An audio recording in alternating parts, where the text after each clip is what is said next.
جی علی بھائی، اگلا سوال ہے کہ کیا امام حسین علیہ السلام کا سر مبارک الگ سے دفن ہے؟ یہ قرائن تو یہی بتاتے ہیں کہ سر مبارک کو ہی ظاہر شام تک لے جایا گیا، دھڑ مبارک تو وہیں پہ جو ہے کربلا میں ہی رہ گیا، تو سر مبارک ہی دفن کیا گیا ہے۔ اور عموماً جب اس طریقے سے لاش کی بے حرمتی ہو، لاش نہ ملے، تو وہ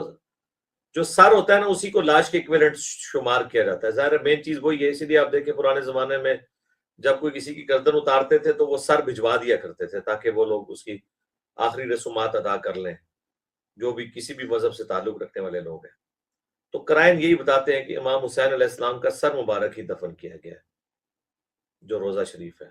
جسم مبارک سے تو ظاہر الگ کر کے پہلے اس سر مبارک کو عبید اللہ ابن زیاد کے سامنے لایا گیا، جو بخاری میں 3748 ہے، جس کے ساتھ امام بخاری نے لکھا ہے برأس الحسین علیہ السلام، حسین علیہ السلام کا سر کاٹ کر عبید اللہ ابن زیاد گورنر کوفہ کے سامنے پیش کیا گیا، اور وہ چھڑی مار کے ان کے حسن میں کلام کرنے لگا۔ تو انس ابن مالک نے کہا کہ رسول اللہ کے سب سے زیادہ ہم شکل حسین ابن علی تھے، اور حدیث کے الفاظ ہیں بخاری کے کہ اس وقت ان کے سر اور داڑھی کے بالوں میں کالے رنگ سے وسمہ کی بوٹی سے رنگا ہوا تھا۔ کالے رنگ سے سر اور داڑھی کو رنگنا ہی حسین ابن علی کی سنت ہے، الحمدللہ۔ باقی تفصیل کے لیے میری ویڈیوز دیکھ لیں کالے رنگ کے اعتبار سے جو حدیث پیش کرتے ہیں۔ باقی یہ دیکھ لیں پھر اللہ تعالیٰ نے یہ بدلہ دنیا میں اتروایا ہے۔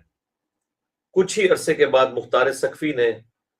عبید اللہ ابن زیاد کو قتل کیا، تو مختار سقفی کے سامنے تشت میں عبید اللہ ابن زیاد کا سر لا کے رکھا گیا۔ اور یہ کوفے کے محل میں سروں کی ترتیب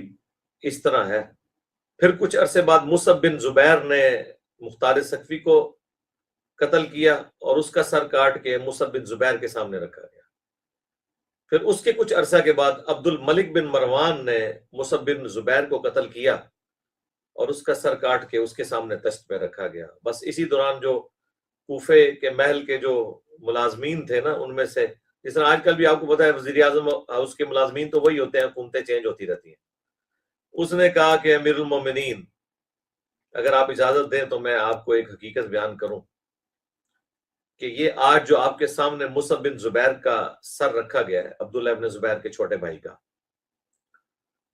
کچھ عرصہ پہلے آپ کی سیٹ پہ مصعب بن عمیر بیٹھا تھا اور اس کے سامنے مختار سقفی کا سر کاٹ کے رکھا ہوا تھا،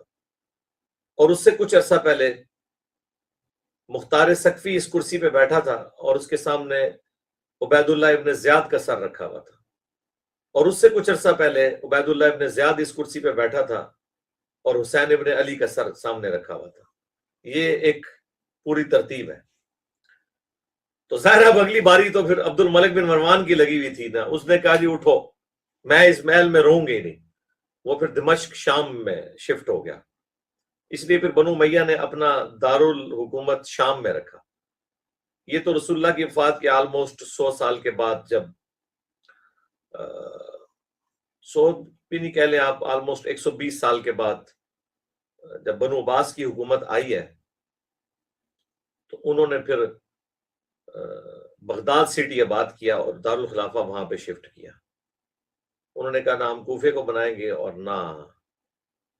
دمشق شام کو، بلکہ عراق کے اندر بغداد سٹی، پھر وہاں آلموسٹ 550 سال تک بنو عباس کی حکومت رہی ہے۔